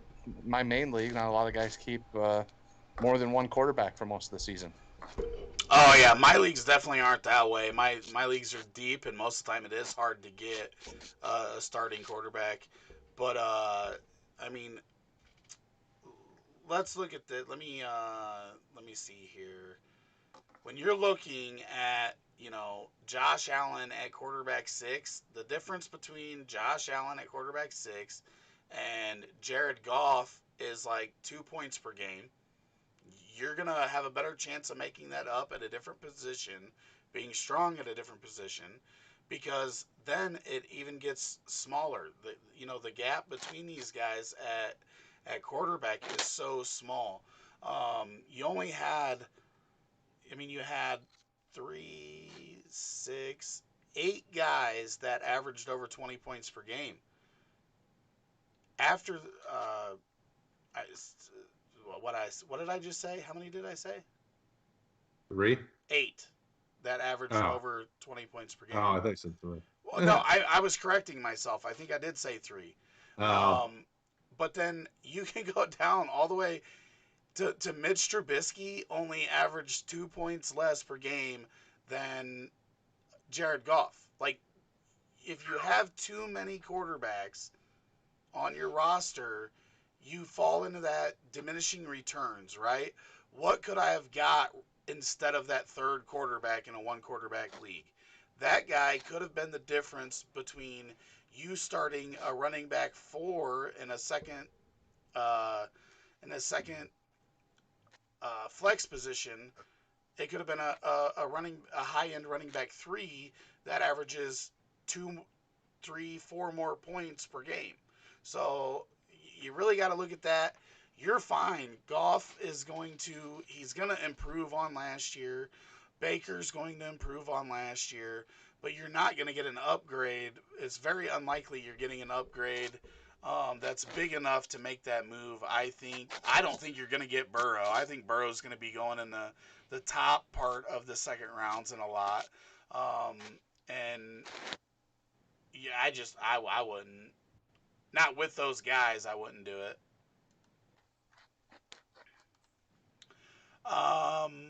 Yeah, Facebook time. Do you have another one? Yep. We got to be quicker. We're going on an hour and a half. I didn't even realize. We got to be a little bit quicker with these last ones. All right. Over on Facebook, Bo wants to know 3 tight ends that you feel can break out this year and possibly reach the tier under, Kelsey Kittle. And probably, and Ertz, I guess you kind of put close to that. Rob, what do you think? Who are some tight ends you think could jump up? Well, you talked about one earlier in the buy nows, and that was Johnny Smith. I agree there that he seems to have a good connection with Tannehill.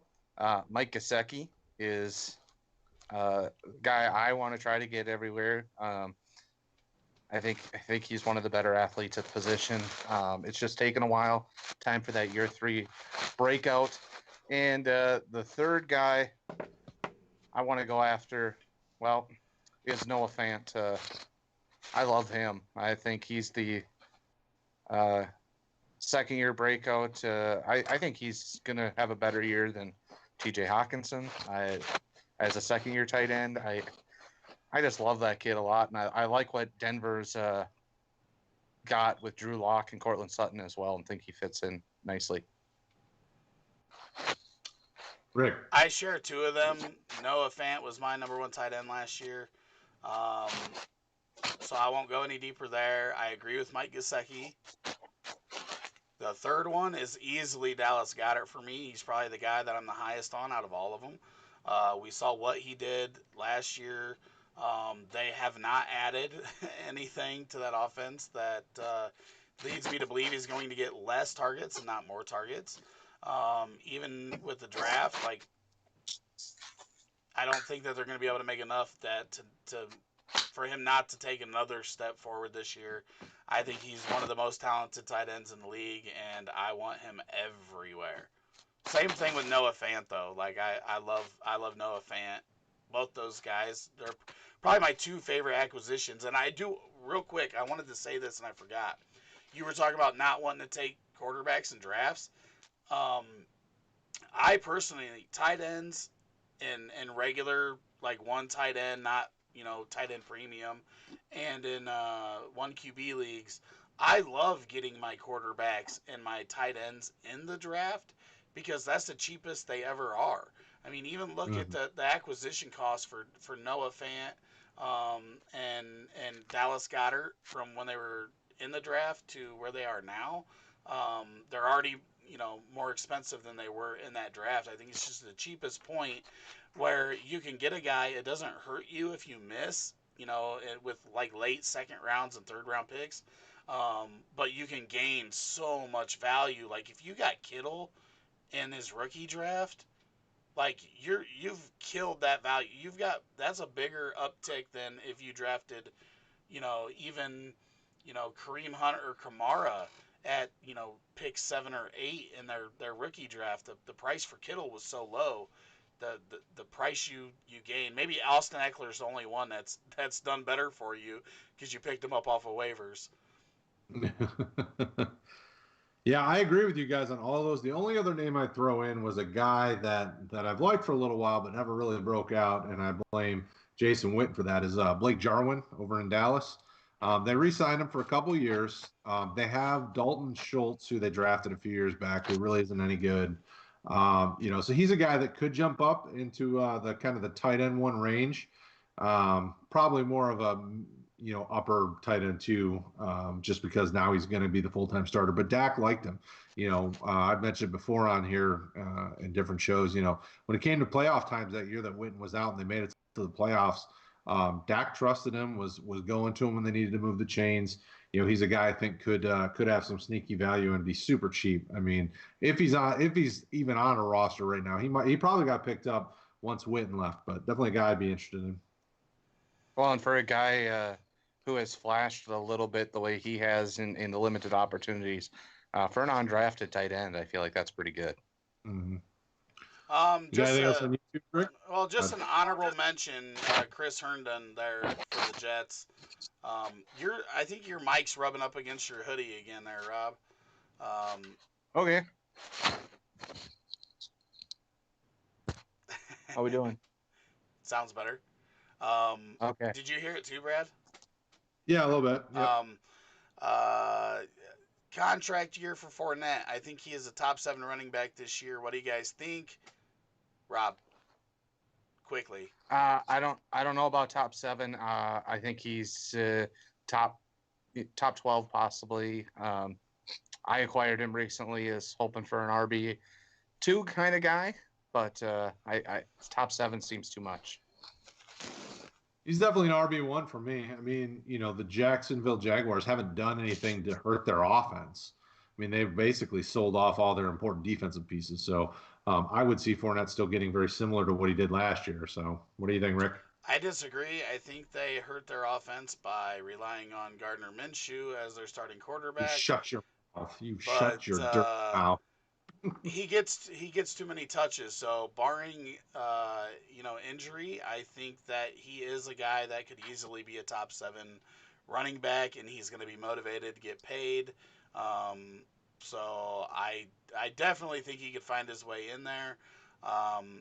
Rob Sullivan over there says, where does Burrow finish his rookie season? And by where, I don't think he means is it Cincinnati or Miami, but what rank? And then what quarterback would you comp him as? And Brad, I'll throw you on the spot for that. I figured you were going to do that because I looked like I was thinking about it. Yep, you looked confused for a second, so I said, that's the guy. So, Burrow's probably, I don't know, he's probably like QB. Well, I mean, if you look at the rankings, he's not going to be. I mean, he's probably QB 20-ish. Okay. Although I don't know. I think he means. I don't even know about though. that. I think he means in rank. You don't know if he'll be quarterback 20? Well, I mean, if you look at some of the guys that are there around that, I mean, the Kirk Cousins of the world, the Baker Mayfields of the world, the Daniel Joneses of the world are right around there. I don't know that he's going to be able to put up a lot of great numbers as a rookie. I think it's going to take him some time to really get his fantasy foothold. I mean, easily a year or two. That Cincinnati offensive line's rough. It's still developing. They need some help there. Can the wide receiver stay healthy? I mean, there's a lot of question marks there. I love Burrow, and I think he's going to be a really good quarterback. I just don't know if it's going to be in year 1. Rob. Oh, who'd you comp him as? Brad? I didn't. Yeah. I didn't comp him as anybody. I came back. I'm not letting you off the hook. I don't have a good comp for him. Not current quarterback. I mean, he's not got a big enough arm to be like a Phillip Rivers type, but he's that smart. He's a hard worker. So Rivers, I think of it with a weaker arm. I don't even know if that's a good comp. Current arm Rivers. Yeah. Colts Rivers or. Yeah, that's a tough one. What do you think, Rob? Well, it's funny you brought up Rivers because I agree. Compared to his old arm, it wasn't that, but I was actually going to use his current arm strength as his right arm, but his mobility as Ryan Tannehill. So kind of a mix between those two. Doesn't have the strongest arm, but can still get the ball where it needs to go. Oh, for sure. And then he is pretty mobile. Can make some plays, slide around in the pocket there. So, as far as where he's going to fall, I think it depends on whether AJ Green's healthy. If AJ Green's healthy, he's going to be a high-end QB2, I think.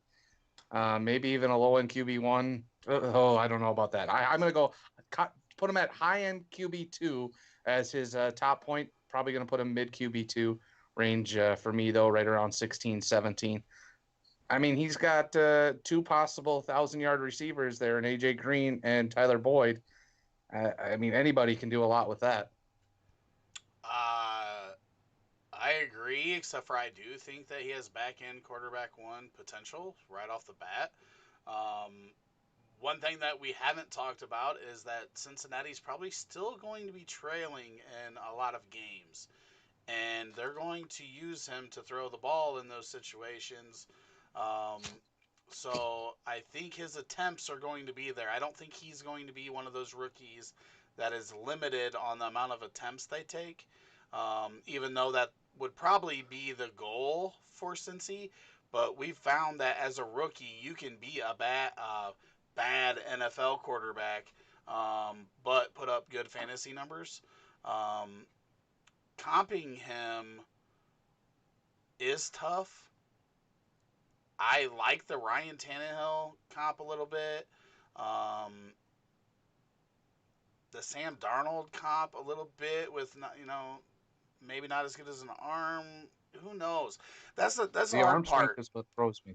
Yes, the arm strength really makes it hard, but the other thing is that we don't really know. Like, it's so hard to.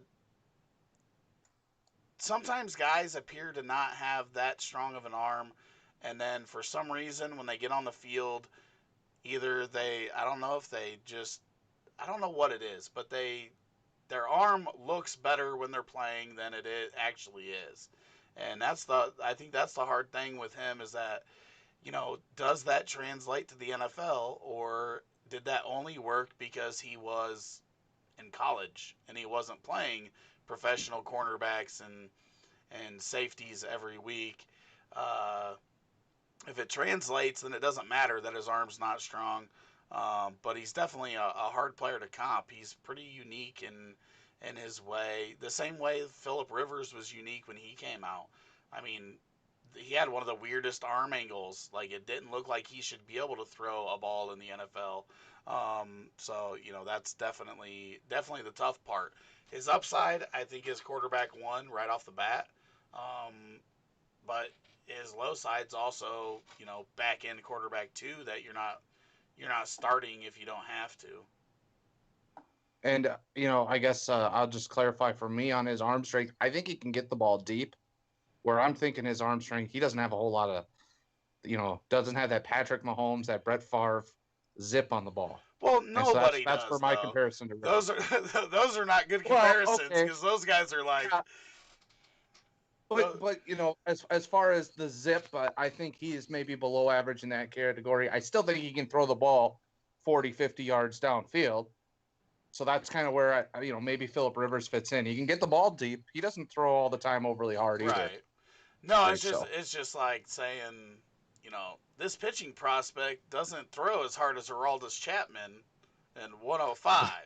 But I mean, no, you gotta. That is important. Brad, was there anything else over on Facebook? I have one more on YouTube, but Yep. if you have a Facebook, we got one more on Facebook too. Anthony Lowe over on the Facebook group wants to know about Deshaun Watson's value. So how big of a drop in value did Watson take when Bob decided to implode the Texans? He's currently Anthony's QB1 in a super flex league. Should he be worried? Rob? No. I think what you had happen here is you went from a top 3 quarterback to maybe a top 5 or 6. I mean, your ceiling's not as high as it was, but you're still talking a solid QB1. I think he maybe Kyler Murray moved ahead of him at QB3. I don't think Watson dropped any further than 4. If anything, what he what he loses with Hopkins may be made up on the ground running the ball, which is more valuable than passing the ball at quarterback. So I'm not worried a bit. It's more of a we seen what Kyler Murray could do, and he was my number 4. We seen what he could do on an offense that was horrific in the red zone, like historically bad in the red zone. Hopkins helps that. Kenyon Drake helps that. There's going to be a lot more points to be scored for Arizona, which means more fantasy points for Kyler Murray. That's the only reason why I'm switching them. It's not that Watson lost somebody. They could make that up in the draft, or a year from now, they could have another superstar wide receiver in Houston. So don't let it scare you off too much. Bad or quarterbacks in bad situations can still put up points. I mean, think about how many times we've had this discussion about Russell Wilson. The guy A has never lot. the guy has never had that super stud wide receiver. At one point, Doug Baldwin, even before he broke out, was like the top guy on the depth chart. These quarterbacks that are good are going to get value out of guys. He's been getting value out of Will Fuller for a long time. Kenny Stills had some success. QT had some success. They're going to. I mean, he's going to be all right. Don't worry about him too much. That dude's a gamer. Um, he's a winner, and he's going to put up fantasy points. So I wouldn't worry too much. Brad. Yeah, I mean, funny side note, I read an article today that neither DeAndre Hopkins or David Johnson has passed a physical yet, so the trade isn't actually official, but I don't think any of the that'll trades happen. are they?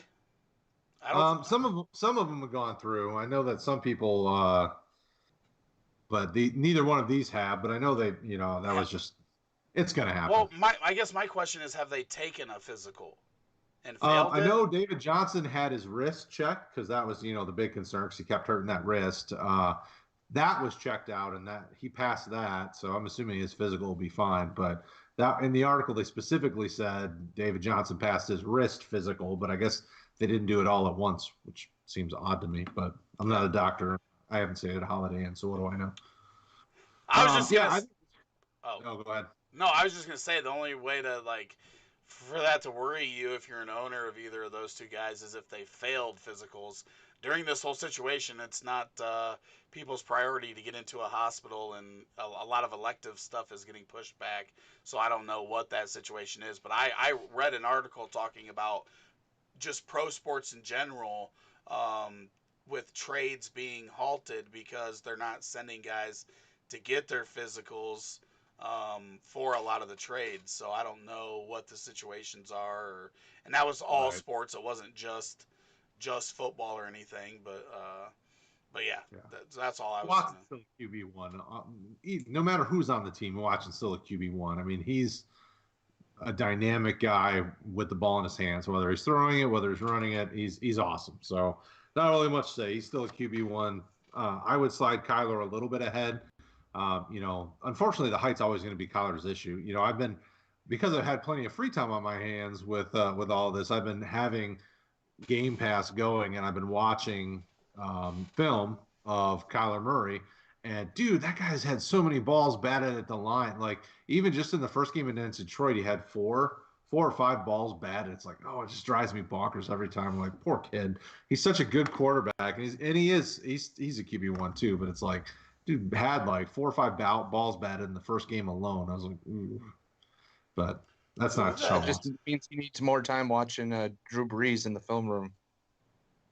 Yeah, Learn he'll how to get better. I mean, that's he just got it. I mean, that's just angles. He's just got Well, a better angle. yeah, he got better as the season progressed too. But I want to know who's bored enough to go back and watch Detroit Lion games from 2019. Well, I was actually initially I rewatched the 2011 season because that was their playoff season where they got robbed by the Cowboys. So I started with I that. like how I had to go back to 2011 for their one playoff season. Hey, they went to the playoffs in 2014, but I wouldn't watch that because the Seahawks just manhandled them. That was just a terrible playoff game. At least the Dallas game, they really should have won. Funnier note, though, the first game I watched on Game Pass was the 2010 season opener, The Catch, where they beat the Bears, but somehow Calvin Johnson didn't have the catch, so they didn't give it to him, and He should that have was so. played better. He should have played better. You catch the ball in the end zone, it's a touchdown. I mean, that's just the way it works. You got to catch it. The NFL. that the NFL doesn't even know what a catch is. They still don't know what a catch is. They still don't know what pass interference is. I mean, you can dwell over that all you want. That was freaking 10 years ago, bro. Oh, I'm not dwelling. I just went back to watch No, it because I'm a okay, punishment. I'll give it to you. As a Lions fan, those moments you do have to dwell on because there's not a lot of positive ones to celebrate. So I get it. Rob Nope. gets it. Am I the Yeah, only? we feel Am I the only? we're gonna win another. Am I the only one with a Super Bowl in my lifetime? You pack one. I'll say Oh Rob's yeah, a you're Packer. Packer. I was thinking Minnesota again. Yeah. Yeah. Hey, he's good to go. He's got some action. I've keep- got 3 and 2 in my lifetime. I keep mixing up your home and your favorite team because you should be a Minnesota fan, but you're a Packer fan, and In you Minnesota. disgust me. It doesn't matter who you like. Either team you'd be disgusted. No, so. see, but it's as a Bears fan, the one reason why me personally, like a lot of my friends are Packers fans, and just the fact that like Mitch Trubisky somehow made the Pro Bowl 2 years ago, even though he was a replacement. He was our first Pro Bowl quarterback since McMahon, who was literally only a Pro Bowl quarterback because of the hype of the Bears in the 80s. He was not a good NFL quarterback. It's just that defense was so good and Walter Payton was so good that McMahon looked good. And you guys have had Brett Favre directly into Aaron Rodgers since 1991, other than injuries. You've had nothing to worry about, and I'm jealous of it and disgusted by it. And you guys can go screw yourselves. So, last question is choose one. CXK says choose one. J.K. Dobbins, Judy, or Lamb. We can be pretty quick on this because we've covered this pretty extensively. Rob, what do you say? Who are you taking? Dobbins. Brad? Oh, Judy.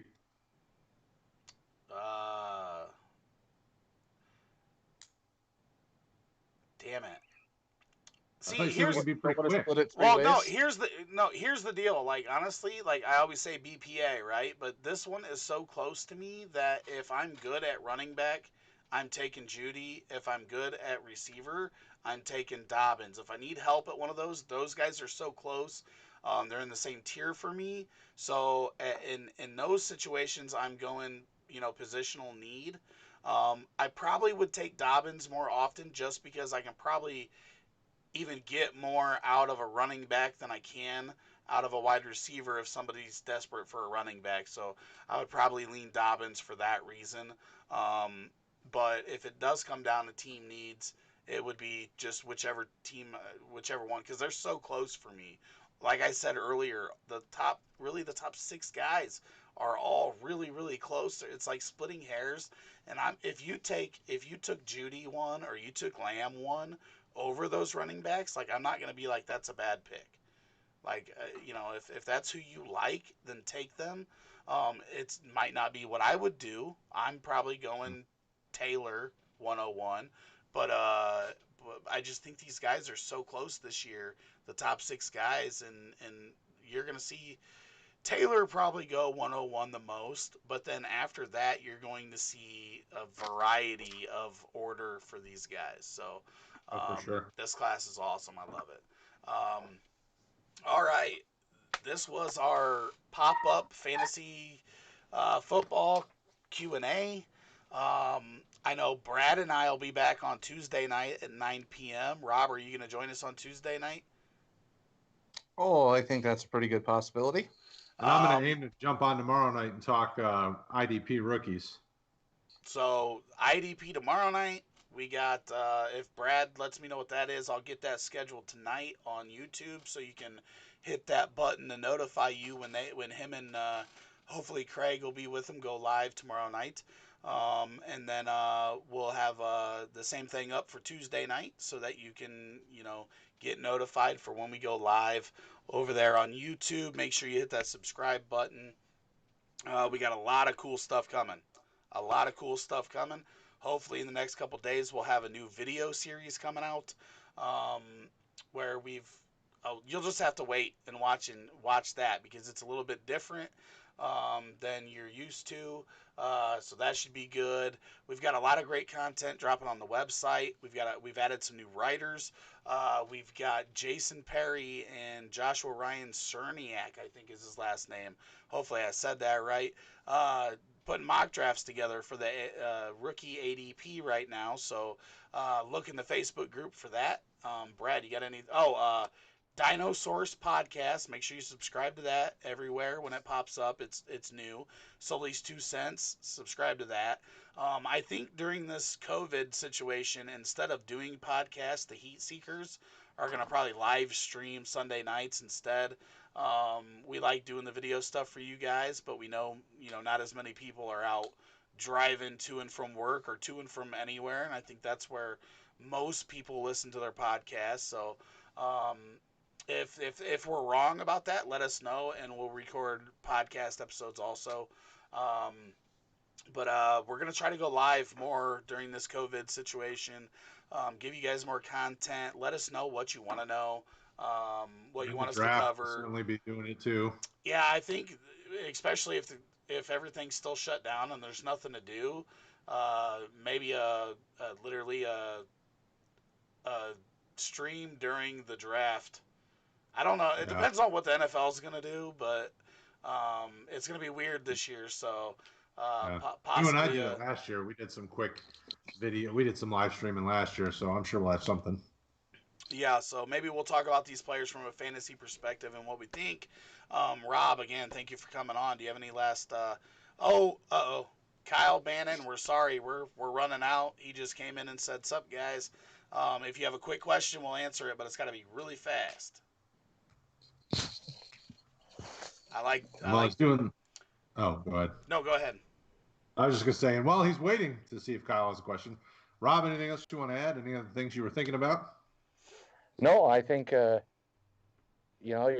stream during the draft idea would be really cool. You and Craig can talk to those IDP guys and teach me something, and you never know. Maybe I'll learn to fall in love with it. I'm not sure about that, but no, I think there's content coming out on the website. Glad to be a part of it. We have a lot of stuff coming. These live streams have been a lot of fun. We have a lot of stuff coming. A lot. So I'm excited for some of the new video stuff coming out that we've been working on, or that Rick's been coordinating us on the last week. Yes, we've got that stuff coming. There's more stuff too. There's more stuff I'm working on behind the scenes. I'm excited to drop that. And as always, like if you want to be part of the Roto Heat team, I always preface when people contact me, I always preface like nobody's getting paid yet. Like we're investing everything in to do the best job possible we can for you guys that are looking for that fantasy information. So we're going to keep doing that. But if you want to get into writing or you want to get into video stuff or anything fantasy football related, hit me up, Rick at rotoheat.com. We can talk. We can figure it out. We don't have high standards. Hopefully you understand. Yeah, they let me. What I'm saying is you don't need a lot of experience. You don't need any experience. We're a place where you can come get experience. Guys like Brad didn't have an experience when they joined Roto Heat.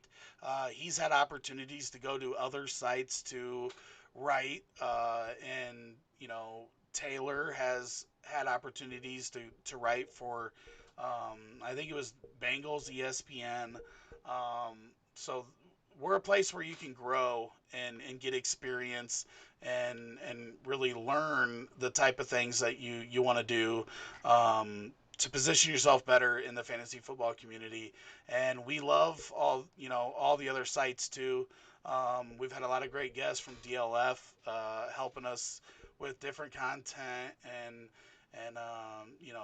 fakepigskin.com, and there's just a number of people out there putting out great content. So you guys don't look 6 feet away on my screen. Yeah, we probably don't have the correct amount of social distancing on the screen, but I promise we're in me and Brad are 45 miles apart, and then Rob's out there in the tundra of Minnesota, so we don't have to worry about him giving us no COVID, so we're good. I'm almost in Canada, eh? Right, you can go up there and join Rob and some of our other buddies like Ray and Ryan, uh, and enjoy that Canadian snow. All right, we're gonna end it right there. Talking about snow. Have a good one, everybody. We'll see you.